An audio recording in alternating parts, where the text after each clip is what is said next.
नमस्कार दोस्तों। डेट आज की आपको पता है, डेट है 26 जनवरी 2023 और डिस्कशन हम स्टार्ट करें उससे पहले आप सबको हैप्पी रिपब्लिक डे यानी गणतंत्र दिवस की बहुत बहुत हार्दिक शुभकामनाएं। और बात करें डिस्कशन की, आज हम टोटल 3 इश्यूज डिस्कस करेंगे, 2 द हिंदू के और एक कंपाइलेशन वाला इंडिया मालदीव रिलेशनशिप। 2 आर्टिकल्स जो हिंदू के डिस्कस करेंगे, एक तो देखो डी डॉलराइजेशन से संबंधित, दूसरा सेंसरशिप से संबंधित और तीसरा इंडिया मालदीव रिलेशनशिप, जिसमें इंडियन एक्सप्रेस बेस आर्टिकल होगा और दूसरे आर्टिकल्स को भी कंपाइल किया जाएगा। चलिए डिस्कशन स्टार्ट करते हैं। First important article dedollarization से संबंधित है। आप जीएस पेपर 3 के इस टॉपिक से आर्टिकल को रिलेट कर सकते हो। देखो, डी डॉलराइजेशन का मतलब क्या है, सबसे पहले मैं आपको बताता हूं ताकि बेसिक्स आपके क्लियर हो जाएं। देखो, अभी ज्यादातर जो ग्लोबल ट्रेड होता है वो डॉलर में होता है। जैसे इंडिया यूएई से, सऊदी अरेबिया से तेल परचेज कर रहा है तो पैसा किस में देगा? डॉलर में देगा। डॉलर में ज्यादा ट्रेड होने के बहुत सारे रीजंस हैं। एक तो डॉलर में विभिन्न देशों का ट्रस्ट होना। डॉलर में ट्रस्ट मतलब यूएस की इकोनॉमी में ट्रस्ट। डॉलर देखो विभिन्न देशों की एक्सचेंज मार्केट में आसानी से कन्वर्टेबल है। कभी भी आप डॉलर को बेच सकते हो, डॉलर को खरीद सकते हो, आसानी से कन्वर्टेबल है। जबकि दूसरे देशों की currencies, for example even India की करेंसी जो है रुपी, वो आसानी से कन्वर्टेबल नहीं है। मतलब अगर कोई पर्सन रुपी को बेचना चाहेगा तो आसानी से उसका रुपी करेंसी बिकेगा नहीं। तो ऐसे अनेकों रीजंस हैं जिसकी वजह से यूएसए का जो डॉलर है वो वर्ल्ड ट्रेड में डोमिनेट करता है, यानी ज्यादातर जो ग्लोबल ट्रेड होता है वो डॉलर में होता है। बट देखो, दिक्कत पता है क्या है? दिक्कत ये है, डॉलर यूएसए की करेंसी है और ज्यादातर ट्रेड इसी में होता है, तो इसका यूएसए ना गलत इस्तेमाल भी करता है। यूएसए किसी भी देश के ऊपर सैंक्शन लगा देता है अपनी मर्जी के हिसाब से। जैसे रशिया के ऊपर लगा दिए कि रशिया के साथ कोई भी कंपनी ट्रेड नहीं करेगी, अगर कोई ट्रेड करेगी तो उसे हम ब्लैकलिस्ट में डाल देंगे। इसके अलावा ईरान के ऊपर यूएसए ने सैंक्शंस लगाए हुए हैं। तो डॉलर को यूएसए एक वेपन के तौर पे इस्तेमाल करता है। इसलिए बहुत सारे देश ऐसे हैं जो डॉलर के ऊपर अपनी डिपेंडेंसी, डॉलर के ऊपर अपनी निर्भरता कम करना चाहते हैं। जैसे एग्जांपल के तौर पर 2008 में चाइना के अगेंस्ट ट्रेड वार स्टार्ट हुआ। ट्रेड वार चाइना और यूएसए के बीच में था। तो उसके बाद चाइना ने अपनी करेंसी को इंटरनेशनलाइज करना स्टार्ट कर दिया। मतलब चाइना चाहता था कि अब ज्यादा ट्रेड हमारी करेंसी में होना चाहिए, ना कि डॉलर में। चाइना इसमें कितना कामयाब हो पाया है वो अभी हम डिस्कस करेंगे। फिलहाल और बहुत सारे एग्जांपल्स देखिए डी डॉलराइजेशन की तरफ। रशिया यूक्रेन वार हुआ, उसके बाद एकदम से रशिया के ऊपर बहुत ज्यादा सैंक्शंस लग गए। सैंक्शंस पहले भी थे लेकिन और ज्यादा लग गए। स्विफ्ट, विभिन्न बैंकों के बीच में फाइनेंशियल कम्युनिकेशन के लिए जो सिस्टम होता है, वहां से रशिया को निकाल दिया गया। तो फिर ना रशिया ने अपना ऑयल का ट्रेड और कमोडिटीज का ट्रेड करना स्टार्ट कर दिया रूबल में, जो रशिया की करेंसी है, या फिर दूसरी नेशनल करेंसीज में। जैसे रशिया अभी इंडिया को ऑयल बेचता है रुपी में। मतलब रशिया कहता है कोई बात नहीं, आप रुपी में पेमेंट कर दीजिए, हम उसके लिए भी तैयार हैं। दूसरी करेंसीज में ट्रेड होने का देखो एक रीजन ये भी है, जैसे एशिया और अफ्रीका के देशों को यह लगता है कि भैया हम ज्यादातर ट्रेड तो अपने पड़ोसी देशों के साथ करते हैं। फॉर एग्जांपल जैसे देखो इंडिया अपने नेबरिंग कंट्रीज के साथ ट्रेड करता है, तो इंडिया वो ट्रेड डॉलर में क्यों करे, लोकल करेंसी में क्यों ना करे? मतलब वेस्टर्न कंट्रीज का देखो पहले बोलबाला था वर्ल्ड इकोनॉमी में, लेकिन आज के समय में एशिया की जो इकोनॉमीज हैं वो भी काफी ग्रो हुई हैं और वेस्टर्न कंट्रीज की जो डोमिनेंस है वो कम हो रही है। जैसे देखो आज के समय में China, India, Russia, South Africa, Indonesia, Brazil, Iran, Turkey, इन देशों की जो कंबाइंड जीडीपी है ना वो G7 कंट्रीज से ज्यादा है। समझ गए? आज के समय में एशियन कंट्रीज के बीच में ज्यादा ट्रेड होता है।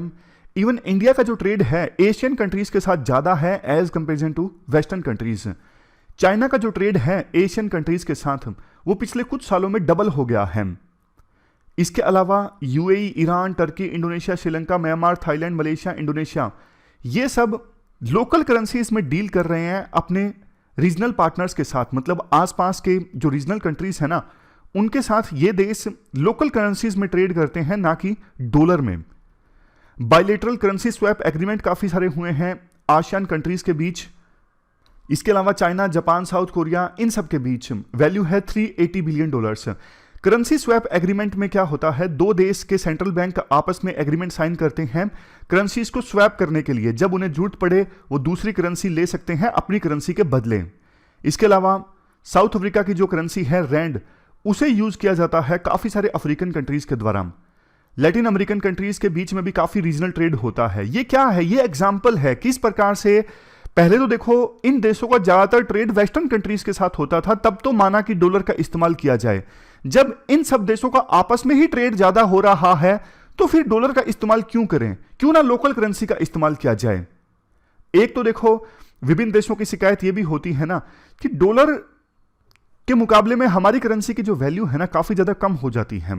हाई एक्सचेंज रेट होता है डॉलर के मुकाबले में, इस वजह से भी वो डॉलर को बाईपास करके अपनी नेशनल करेंसीज का इस्तेमाल करना स्टार्ट कर देते हैं।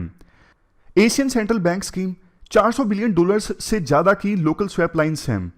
2019 के बाद से ही इंडिया रशिया को पे कर रहा है फ्यूल के लिए, ऑयल के लिए, मिनरल्स के लिए और कुछ डिफेंस इक्विपमेंट्स के लिए, किसमें, रुपी में। इसके अलावा इंडिया ने UAE, Japan, Turkey, Korea, south Asian countries के साथ ट्रेड करने के लिए लोकल करेंसी का सहारा लिया है पिछले कुछ समय में। जुलाई 2022 में रिजर्व बैंक ऑफ इंडिया ने एक रूपी सेटलमेंट मैकेनिज्म को अनवील किया, मतलब लॉन्च किया, ताकि रूपी को इंटरनेशनलाइज किया जा सके, मतलब ज्यादा से ज्यादा जो ट्रेड है वो रूपी में हो। लेकिन दिक्कत वही है जो आगे चैलेंज में भी हम डिस्कस करेंगे कि रूपी आसानी से कन्वर्टेबल नहीं है। इस वजह से ज्यादातर देश रूपी में ट्रेड करना नहीं चाहते, मतलब भरोसा रूपी में कम है, डॉलर में ज्यादा है। जो करेंसी आसानी से कन्वर्टेबल होती है उसमें विभिन्न देशों का जो भरोसा है, ट्रस्ट है, वो ज्यादा होता है। इंडिया के साथ साथ चाइना भी अपनी करेंसी को इंटरनेशनलाइज करने की कोशिश कर रहा है डॉलर को रिप्लेस करने के लिए। अब तो देखो चाइना की जो करेंसी है युआन, ये IMF की करेंसी बास्केट में आ गई है, इसको SDR का स्टेटस मिल गया है। तो ये 5 करेंसीज हैं जिनको अभी SDR स्टेटस है, जो IMF की करेंसी बास्केट में आती हैं। US डॉलर, यूरो, युआन, येन, पौंड। युआन कहाँ की करेंसी है, चाइना की, और येन कहाँ की, जापान की। और अब देखो जो स्विफ्ट नेटवर्क होता है ना, एक बैंक दूसरे बैंक से फाइनेंशियल कम्युनिकेशन करता है, इस स्विफ्ट नेटवर्क के थ्रू यहां से रशिया को सस्पेंड कर दिया गया था। तो अब रशिया जो है वो चाइना का cross border interbank payment system इस्तेमाल कर रहा है। जब देखो नेशनल करेंसीज में ट्रेड होता है ना तो इसके बहुत सारे फायदे भी हैं। जैसे इंडिया अभी अपनी करेंसी में पेमेंट कर रहा है रशिया को ऑयल परचेज करने के लिए, तो फॉरेन एक्सचेंज जो रिजर्व है वो भी बचता है, बहुत सारे फायदे हैं। लेकिन देखो कितना भी आप बोल लीजिए कि डी डॉलराइजेशन हो रहा है, अभी भी वर्ल्ड का कम से कम 60% जो ट्रेड है वो तो डॉलर में ही है। आप यहां पर देखिए, डॉलर जो है ग्लोबल करेंसी में 60% इसका यूज है, यूरो का 20%, येन का 5.8% और युआन का सिर्फ 3%। चाइना की जो करेंसी है उसका भी ट्रेड अभी तक सिर्फ 3% है। उसके रीजंस भी मैंने आपको बताए पहले। एक तो दूसरी करेंसीज ना आसानी से कन्वर्टेबल नहीं है डॉलर में, और दूसरी वेस्टर्न कंट्रीज की करेंसीज में फॉर एग्जांपल यूरो में जो ट्रस्ट है वो ज्यादा है। अब विभिन्न देशों को ही देख लीजिए, बेशक वो अपनी करेंसीज में ट्रेड करने की कोशिश कर रहे हैं, लेकिन अपने फॉरेन एक्सचेंज रिजर्व में वो डॉलर को संभाल के रख रहे हैं। उनको भी पता है कि समय आने पर इसकी जो जरूरत है काफी ज्यादा पड़ेगी। तो ये अपने आप में कॉन्ट्राडिक्टरी है। एक तरफ वो अपनी करेंसीज में ट्रेड करना चाहते हैं, दूसरी तरफ वो डॉलर्स को भी संभाल के रख रहे हैं कि आने वाली समय में उसको इस्तेमाल किया जा सके। सबसे लास्ट में तीसरा चैलेंज ये दिया जाता है डी डॉलराइजेशन के अगेंस्ट, कि देखो एक करेंसी मतलब डॉलर के अगेंस्ट कोई एक करेंसी बहुत ज्यादा नहीं इमर्ज हो रही है। जैसे चाइना की करेंसी तेजी से इमर्ज हो रही हो, नहीं, चाइना की करेंसी के ऊपर भी विश्वास नहीं है विभिन्न देशों का। खास करके जो वेस्टर्न कंट्रीज हैं वो तो अब चाइना से आपको भी पता है एक प्रकार से डिसइंक्लाइन हो गए हैं, खास करके कोविड-19 की महामारी के बाद। तो अलग अलग करेंसीज इमर्ज हो रही हैं बहुत थोड़े थोड़े लेवल पे। ये वही बात हो गई जो हमेशा बोली जाती है। देखो एक तो आप एक जगह पे गड्ढा खोदो 10 फीट का खुद जाएगा, एक आप 5 जगह पे 2-2 फीट का गड्ढा खोदो, ज्यादा इंपैक्ट कहां पड़ेगा? वहां पे जहां पे आप एक ही जगह पे ज्यादा लंबा गहरा गड्ढा खोद रहे हो। तो वो वाली बात है। अगर 1-2 करेंसी ज्यादा इमर्ज होती ना तो भी हम मानते कि डॉलर को चैलेंज है। सभी करेंसीज थोड़ा थोड़ा इमर्ज हो रही हैं, कोई एक करेंसी बहुत ज्यादा इमर्ज नहीं हो रही है जिसको डॉलर के अल्टरनेटिव के तौर पे इस्तेमाल किया जा सके। तो ये पूरा आर्टिकल हमने डिस्कस किया डी डॉलराइजेशन से संबंधित। अब चलते हैं आगे। इसके बाद नेक्स्ट आर्टिकल जो है वो सेंसरशिप से संबंधित है। आप जीएस पेपर सेकंड के इस टॉपिक से आर्टिकल को रिलेट कर सकते हो। क्या कंटेक्स्ट है? देखो, बीबीसी की एक डॉक्यूमेंट्री आई जिसमें प्रधानमंत्री मोदी को दोषी ठहराया गया गुजरात दंगों के लिए। तो सेंट्रल गवर्नमेंट ने ना बहुत सारी ट्वीट को ब्लॉक कर दिया। मतलब सेंट्रल गवर्नमेंट ने ट्विटर को आदेश दिया कि आप उन सभी ट्वीट्स को ब्लॉक कर दीजिए जो बीबीसी की डॉक्यूमेंट्री को शेयर कर रहे हैं। और इसके लिए सेंट्रल गवर्नमेंट ने इमरजेंसी पावर्स का इस्तेमाल किया आईटी रूल्स के अंतर्गत उन ट्वीट्स को ब्लॉक करवाने के लिए जहां पर इस डॉक्यूमेंट्री को शेयर किया गया था। स्पेसिफिकली आप बात कीजिए, ये एक्ट है आईटी एक्ट 2000 का सेक्शन 69A और इंफॉर्मेशन टेक्नोलॉजी रूल्स 2021। इन रूल्स और सेक्शंस के अगेंस्ट सेंट्रल गवर्नमेंट ने अपनी इमरजेंसी पावर का इस्तेमाल किया डॉक्यूमेंट्री के लिंक्स को ब्लॉक करवाने के लिए। राइटर के अनुसार इस प्रकार से सेंट्रल गवर्नमेंट के द्वारा डॉक्यूमेंट्री के लिंक्स को बैन करवाना, ये देखो नेचुरल जस्टिस के अगेंस्ट है। क्योंकि सुप्रीम कोर्ट की जजमेंट के अनुसार जो आर्टिकल 19 है ना हमारा, freedom of speech and expression, उसके अंदर यह भी आता है कि आपको इंफॉर्मेशन एक्सेस करने का अधिकार है। लेकिन देखो, सेंट्रल गवर्नमेंट ने अपनी इमरजेंसी पावर्स का इस्तेमाल करते हुए इंफॉर्मेशन को ब्लॉक करवा दिया, यानी फंडामेंटल राइट का वायलेशन हो गया। कम से कम जिसकी इंफॉर्मेशन को ब्लॉक करवाया गया है उसको एक मौका देना चाहिए था कि आप बताइए आपका क्या पक्ष है, क्यों ना आपकी डॉक्यूमेंट्री को बैन करवा दिया जाए। ऐसा कुछ भी नहीं किया गया सेंट्रल गवर्नमेंट के द्वारा और सीधा डॉक्यूमेंट्री के लिंक्स को बैन करवा दिया गया। 2015 की Shreya single versus union of India case में सुप्रीम कोर्ट की जजमेंट है कि अगर देखो आप कोई चीज ब्लॉक करवाते हो ना, उसके रीजंस को आप रिटर्न में डॉक्यूमेंट करवाइए। ये सुप्रीम कोर्ट ने अपनी जजमेंट में कहा था कि कोई चीज ब्लॉक करवा रहे हो, बैन करवा रहे हो, तो रीजंस को डॉक्यूमेंट कीजिए, क्या रीजन है कि आप डॉक्यूमेंट्री को ब्लॉक कर रहे हो। लेकिन देखो, बहुत बार ना ऐसा होता है कि सेंट्रल गवर्नमेंट ने जैसे डॉक्यूमेंट्री को ब्लॉक करवा दिया, उस इंफॉर्मेशन को ना सीक्रेट और कॉन्फिडेंशियल इंफॉर्मेशन करार दे दिया जाता है। सिर्फ और सिर्फ उस इंफॉर्मेशन को सर्विस प्रोवाइडर्स के साथ, यानी जैसे ट्विटर और फेसबुक जैसे प्लेटफॉर्म्स है ना, इनके साथ शेयर किया जाता है। क्योंकि उस इंफॉर्मेशन को सेंट्रल गवर्नमेंट ने सीक्रेट और कॉन्फिडेंशियल बोल दिया है, तो उसे जो ऑथर है उसके साथ शेयर नहीं किया जाता है जिसके ट्वीट को या फिर जिसके कंटेंट को ब्लॉक किया गया है। इस मामले में देखो, ट्विटर ने ना कर्नाटक हाईकोर्ट में दस्तक दी थी कि हम रीजन भी नहीं बता पा रहे हैं जिसके कंटेंट को ब्लॉक किया गया है उसको, कि हम हमारे प्लेटफॉर्म से आपके कंटेंट को क्यों ब्लॉक कर रहे हैं, क्योंकि वो इंफॉर्मेशन सीक्रेट है, कॉन्फिडेंशियल है सेंट्रल गवर्नमेंट के अनुसार। इवन तनुल ठाकुर है, इनकी वेबसाइट को ब्लॉक किया गया। इन्होंने भी दिल्ली हाईकोर्ट में दस्तक दी और कहा कि किस रीजन की वजह से मेरी वेबसाइट को ब्लॉक किया गया है, कम से कम रीजंस तो मुझे मिलने चाहिए। ऐसी देखो अनेकों पिटीशंस अलग अलग हाईकोर्ट्स में पेंडिंग है। सुप्रीम कोर्ट ने ये सारी पिटीशंस अपने पास मंगवा ली। सुप्रीम कोर्ट ने हालांकि जो अलग अलग हाईकोर्ट्स के जो इंटरिम ऑर्डर हैं, जिसमें उन्होंने सेंट्रल गवर्नमेंट को आदेश दिया कि आप इंफॉर्मेशन जरूर बताइए क्यों इनके कंटेंट को ब्लॉक किया गया है, सुप्रीम कोर्ट ने हाईकोर्ट्स के इन आदेशों को सस्पेंड करने से मना कर दिया। अब फाइनल डिसीजन सुप्रीम कोर्ट लेगी इस इशू पर। देखो, एक और चीज देखिए, राइटर के अनुसार अभी जो सेंट्रल गवर्नमेंट ने आईटी रूल्स का इस्तेमाल किया ना, उसमें इमरजेंसी पावर का इस्तेमाल किया। अब ऐसी क्या इमरजेंसी थी कि एकदम से सीधा आदेश देना पड़ा? अदरवाइज तो देखो क्या होता, ग्रीवेंस रेडरेशल मैकेनिज्म है या फिर एक कमेटी बैठती जो डिसाइड करती कंटेंट को ब्लॉक किया जाए या फिर ना किया जाए। लेकिन इमरजेंसी पावर्स का इस्तेमाल किया सेंट्रल गवर्नमेंट ने इन कंटेंट को, इन लिंक्स को ब्लॉक करवाने के लिए, जबकि देखो अभी कोई ऐसी इमरजेंसी थी नहीं। इमरजेंसी का मतलब होता है डेंजर सिचुएशन, कि बहुत ज्यादा अर्जेंसी कहीं आ गई हो। लेकिन सारे जो मैकेनिज्म्स थे उनको बाईपास करके इमरजेंसी प्रोविजंस का इस्तेमाल किया गया इन लिंक्स को ब्लॉक करवाने के लिए। इसके अलावा लास्ट में राइटर ये बोलते हैं, देखो जो आईटी रूल्स हैं इनको सबसे पहले 2011 में नोटिफाई किया गया था ministry of electronics and IT के द्वारा। तब से लेके अभी तक पिछले 11 सालों में जो ये रूल्स हैं रेडिकली चेंज हो गए हैं। हर बार जब रूल्स को बदला जाता है, रूल्स में बदलाव लाया जाता है, अमेंडमेंट लाई जाती है, तो पावर को और ज्यादा सेंट्रलाइज किया जाता है सेंट्रल गवर्नमेंट के द्वारा अपने हाथों में। जैसे कुछ दिनों पहले ऑनलाइन गेमिंग के लिए सेल्फ रेगुलेशन से संबंधित रूल्स रिलीज किए गए थे, वो ड्राफ्ट था। उससे पहले डिजिटल प्लेटफॉर्म्स जैसे फेसबुक, ट्विटर जैसी कंपनीज के लिए ग्रीवेंस रेड्रेसल ऑफिसर अपॉइंट करना निश्चित है, ये बात कही गई थी। फिर ये बोला गया कि अगर वो ग्रीवेंस रेड्रेसल मैकेनिज्म जो है उसमें आदेश आ जाता है, उसके ऊपर भी एक कमेटी बैठेगी जिसमें सेंट्रल गवर्नमेंट के रिप्रेजेंटेटिव्स होंगे। तो मतलब बार बार रूल्स को चेंज किया जाता है और पावर्स को ज्यादा से ज्यादा सेंट्रलाइज किया जाता है सेंट्रल गवर्नमेंट के द्वारा अपने हाथों में, यह राइटर का कहना है। तो ये पूरा आर्टिकल हमने डिस्कस किया आईटी रूल्स से संबंधित। अब लास्ट जो हमारा आज का आर्टिकल है वो इंडिया मालदीव रिलेशंस से संबंधित है। आप जीएस पेपर 2 के इस टॉपिक से आर्टिकल को रिलेट कर सकते हो। क्या कंटेस्ट है, हाल ही में देखो हमारे जो विदेश मंत्री हैं एस जयशंकर, उन्होंने मालदीव में विजिट किया। अब देखो ये जो विजिट थी ना काफी ज्यादा इंपॉर्टेंट है क्योंकि इसी साल मालदीव में इलेक्शंस होने वाले हैं।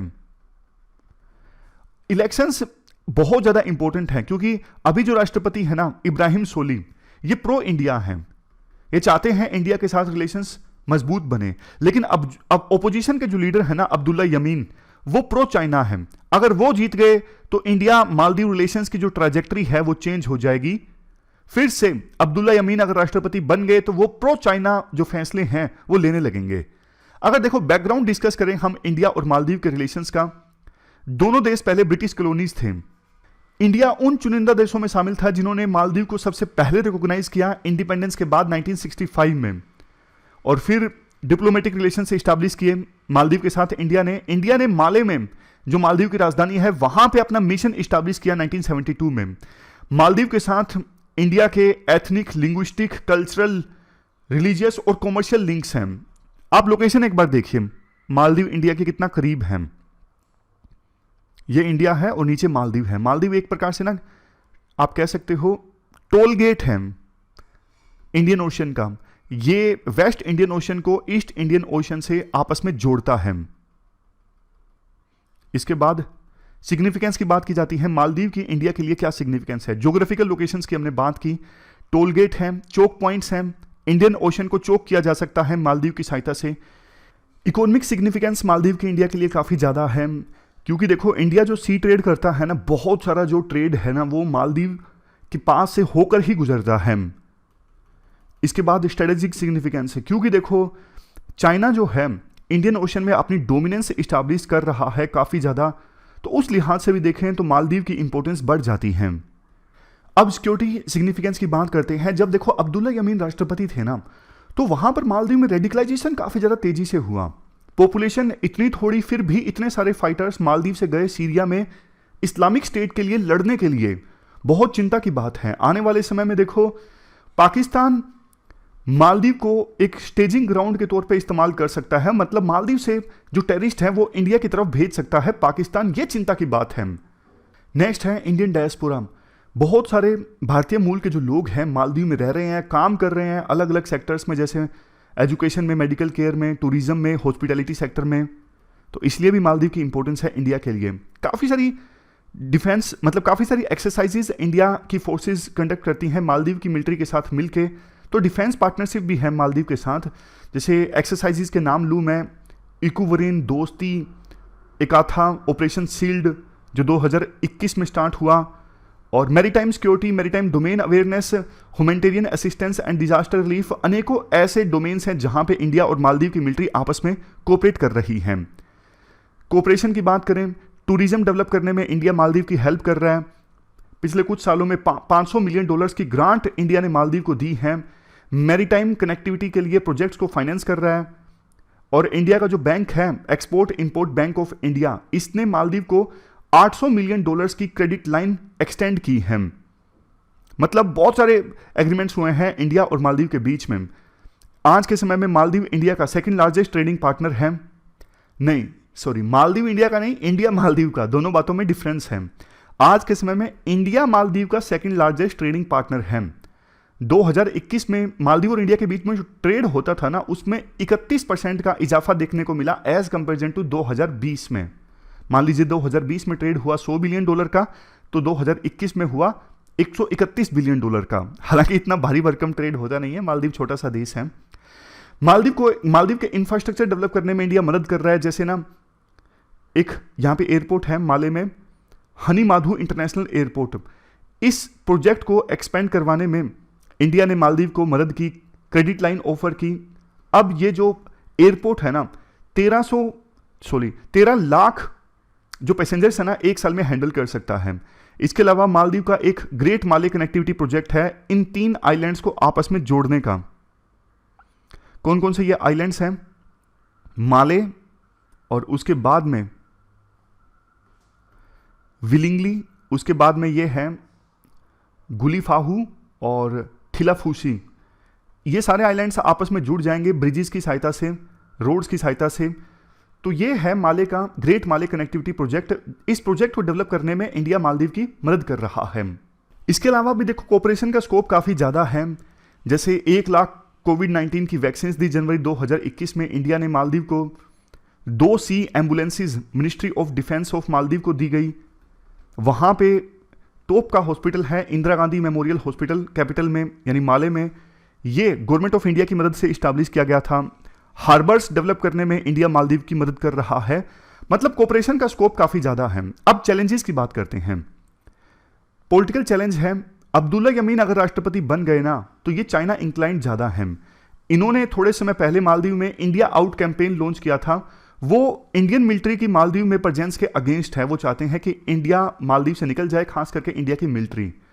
नेक्स्ट चैलेंज है रेडिकलाइजेशन काफ़ी ज़्यादा हो रहा है। बहुत सारे मालदीव के यूथ ने इस्लामिक स्टेट को ज्वाइन किया। जैसे मैंने आपको पहले बताया, पाकिस्तान जिहादी ग्रुप्स को प्रमोट कर सकता है इंडिया में मालदीव के थ्रू। चाइनीज इन्फ्लुएंस जो है मालदीव में बढ़ता जा रहा है। मालदीव को चाइना के द्वारा अपना एक पल समझा जाता है। मतलब चाइना की जो स्ट्रिंग ऑफ पर्ल्स की पॉलिसी है ना, जिसमें चाइना इंडियन ओशन और आसपास के रीजन में अपना दबदबा इस्टेब्लिश करने की कोशिश कर रहा है, खास करके वहां पर जहां इंपॉर्टेंट सी लेन्स गुजरती हैं। जैसे मैं आपको बताता हूं, ये इंडियन ओशन है, तो यहां पे चाइना की पूरी, यहां पे आगे कट गया, स्ट्रिंग ऑफ पर्ल्स की पॉलिसी है। उसमें काफ़ी सारे चाइना के पर्ल्स हैं, जैसे श्रीलंका, मालदीव। तो एक पर्ल है मालदीव चाइना का, मतलब जिसे चाइना मानता है। वे फॉरवर्ड की बात करते हैं। क्या करना चाहिए इंडिया को? इंडिया को मालदीव के लिए डेवलपमेंट असिस्टेंस को इंक्रीज करना चाहिए और ऐसे प्रोजेक्ट्स पे ध्यान देना चाहिए जिससे वास्तव में मालदीव के लोगों को फायदा हो, ताकि मालदीव के लोगों में इंडिया के प्रति एक गुडविल पैदा हो।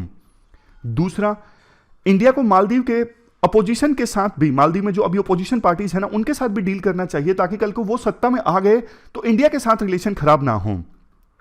नेक्स्ट चीज, इंडिया को मालदीव की इंटरनल पॉलिटिक्स में इंटरफेयर नहीं करना चाहिए, ताकि कोई भी पॉलिटिकल पार्टी नाराज ना हो। सबसे लास्ट में, नेबरहुड फर्स्ट की पॉलिसी को फॉलो करना चाहिए। इंडिया के मालदीव के साथ जो रिलेशन है, वो अगर नेबरहुड फर्स्ट की पॉलिसी पर आगे बढ़ते हैं तो मालदीव के रिलेशन इंडिया के साथ और ज़्यादा अच्छे होंगे। और वैसे देखो, एक गुजराल डॉक्ट्रिन भी है जिसके अनुसार इंडिया अपने नेबरिंग कंट्रीज को सिर्फ दे और बदले में कुछ एक्सपेक्ट ना करें।